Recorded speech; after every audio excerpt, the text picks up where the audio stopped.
હવામાન વિભાગની આગાહીના પગલે સમગ્ર ગુજરાતમાં વરસાદી માહોલ જામ્યો છે અને આજ વરસાદી માહોલ વચ્ચે ક્યાંક ઘરોમાં પાણી ભરાણા છે તો ક્યાંક નદીઓ ગાંડીતુર બની છે।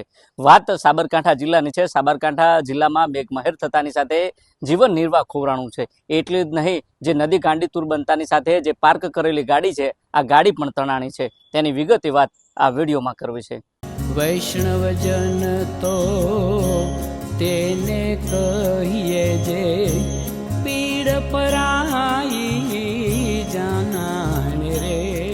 નમસ્કાર, હું છું દિનેશ ઠાકુર। નવજીવન ન્યૂઝમાં આપનું હાર્દિક સ્વાગત છે। વાત ગુજરાતની છે। ગુજરાત રાજ્યમાં હવામાન વિભાગની આગાહીના પગલે ઠેર ઠેર વરસાદી માહોલ જામ્યો છે અને આજ વરસાદી માહોલ વચ્ચે અનેક જે શહેરો છે આ શહેરોમાં પાણી ભરાણા છે તો ક્યાંક એવા પણ વિસ્તારો છે કે તે વિસ્તારોમાં આવેલા જે નદીઓ છે આ નદીઓ ગાંડીતુર બની છે। વાત સાબરકાંઠા જિલ્લાની છે। સાબરકાંઠા જિલ્લાનું જે ઈડર શહેર છે આ ઈડર શહેરમાં જે નગરપાલિકા છે આ નગરપાલિકામાં રાજ્યની સરકાર દ્વારા પ્રી મોન્સૂનની કામગીરીને લઈને લાખો કરોડોની ગ્રાન્ટ ફાળવવામાં આવી, પરંતુ જે નગરપાલિકાના જે સત્તાધીશો છે આ સત્તાધીશો દ્વારા વર્ષોથી જે લોકોના પ્રશ્નો હતા, જે લોકોના રજૂઆતો હતી, આ રજૂઆતોની જે વાત હતી તે ધ્યાને લેવામાં ના આવી અને આખરે ફરી વરસાદ થતાની સાથે જે વિસ્તારો હતા આ વિસ્તારો ડૂબમાં તણાયા અને આખરે લોકોને ભારે હાલાકી થઈ। જોકે વાત કરવામાં આવે તો જે ઈડર શહેર છે આ ઈડર શહેરમાં જે ડેભોલ જે નદી છે આ નદી ગાંડીતુર થઈ અને ગાંડીતુર થતાની સાથે જે વિસ્તાર હતા આ વિસ્તારમાં પાણી ભરાણા। એટલું જ નથી, જે નીચાણવાળા વિસ્તારો હતા આ વિસ્તારોમાં જે મકાનો હતા આ મકાનો પાણીમાં ગરકાવ થયા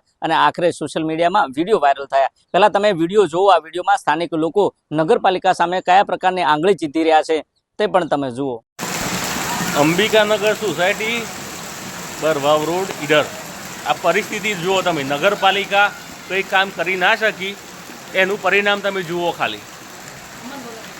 આખા ઈડરની ગંદકી બધી આ બાજુ આવી છે, આખા ઈડરની ગંજ આવી છે, આખો ઈડર બધું બ્રાટા બાજુ। હું લોકો મને કેટલા વર્ષથી રજૂઆતો કરીએ છે એ હો મોટી આ ઈડર નગરપાલિકાનું તમે કામ જુઓ।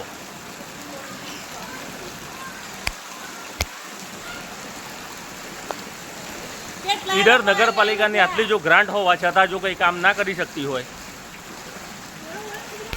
તો જુઓ તમે આ ગંદકી જુઓ તમે ઈડર નગરપાલિકા।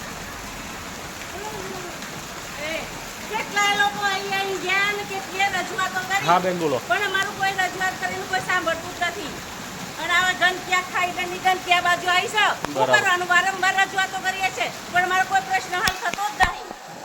તમે જોયું તે પ્રકારે જે સાબરકાંઠા જિલ્લો છે આ સાબરકાંઠા જિલ્લામાં મેઘમહેર થતાની સાથે જે વરસાદી માહોલ જામ્યો અને આખરે ધોધમાર વરસાદ પડતાની સાથે જે વિસ્તારો હતા આ વિસ્તારો પાણીમાં ગરકાવ થયા અને એટલું જ નથી, જે લોકોના જે વાહનો પાર્ક કરેલા હતા આ વાહનો પણ પાણીમાં તણાણા અને જે નદી હતી આ નદી જે ગાંડીતુર બની હતી અને આખરે જે માનવ જીવન હતું આ માનવ જીવનને ભારે નુકસાન પહોંચ્યું હતું। જોકે નગરપાલિકા છે આ નગરપાલિકા દ્વારા પ્રી મોન્સૂનની કામગીરી માટે જે રાજ્યની જે સરકાર છે આ વિકાસથી કટિબદ્ધ છે અને આજે જે સરકાર છે સરકાર દ્વારા લાખો કરોડોની ગ્રાન્ટ ફાળવવામાં આવે છે, પરંતુ સત્તામાં બેઠેલા જે નેતાઓ છે, જે અધિકારીઓ છે આ અધિકારીઓ પૂરતા પ્રમાણમાં કામ કરતા નથી અને જે લોકો છે લોકોને ભારે અગવડતા પડે છે। જે વિડીયો વાયરલ થયો છે આ વિડીયોમાં જે સ્થાનિક મહિલા અને જે પુરુષ છે તેમનું કહેવું છે કે વર્ષોથી અમે રજૂઆત કરીને થાક્યા છે, પરંતુ આ જે અમારો પ્રશ્ન છે આ પ્રશ્નનું જે સોલ્યુશન છે આ સોલ્યુશન નગરપાલિકા દ્વારા લાવવામાં આવતું નથી અને સામાન્ય વરસાદમાં લોકોને ભારે હાલાકી પડી છે। જોઈએ આવનાર સમયમાં જે સાબરકાંઠા જિલ્લો છે આ સાબરકાંઠા જિલ્લાનું જે વહીવટી તંત્ર છે આ વહીવટી તંત્ર દ્વારા નીચાણવાળા જે વિસ્તારો છે આ વિસ્તારો પાણીમાં ગરકાવ થયા છે તેને લઈને કેવા પ્રકારની સગવડો આપવામાં આવશે તે તો આવનારો સમય બતાવશે। આ જ પ્રકારના સમાચાર અને આ જ પ્રકારના અહેવાલો માટે જોતા રહો નવજીવન ન્યૂઝ। નમસ્કાર।